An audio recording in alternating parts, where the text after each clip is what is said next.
Christ Triumphant, a devotional of Ellen G. White, May 5. God performs miracles for a reason. Joshua 3 verse 17. And the priests that bear the ark of the covenant of the Lord stood firm on dry ground in the midst of the Jordan, and all the Israelites passed over on dry ground until all the people were passed clean over Jordan. At this time of the year, in the spring season, the melting snows of the mountains had so raised the Jordan that the river overflowed its banks, making it impossible to cross at the usual fording places. God willed that the passage of Israel over Jordan should be miraculous. At the appointed time began the onward movement, the ark borne upon the shoulders of the priests, leading the van. All watched with deep interest as the priests advanced down the bank of the Jordan.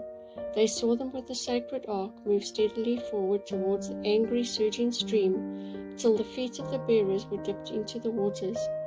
Then suddenly the tide above was swept back, while the current below flowed on, and the bed of the river was laid bare. When the people had all passed over, the ark itself was borne to the western shore. No sooner had it reached a place of security, and the soles of the priests' feet were lifted up onto dry land, than the imprisoned waters, being set free, rushed down a resistless flood in the natural channel of the stream. Coming generations were not to be without a witness to this great miracle.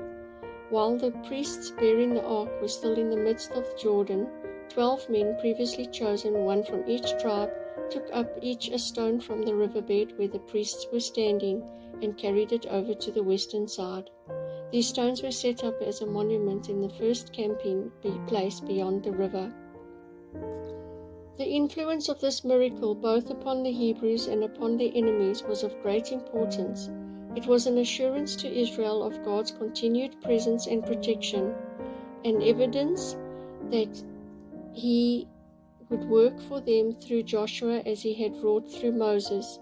This exercise of divine power in behalf of Israel was designed also to increase the fear with which they were regarded by the surrounding nations, and thus prepare the way for their easier and complete triumph. To the Canaanites, to all Israel, and to Joshua himself, unmistakable evidence had been given that the living God, the King of heaven and earth, was among His people, and that He would not fail them nor forsake them. Patriarchs and Prophets 483 to 485.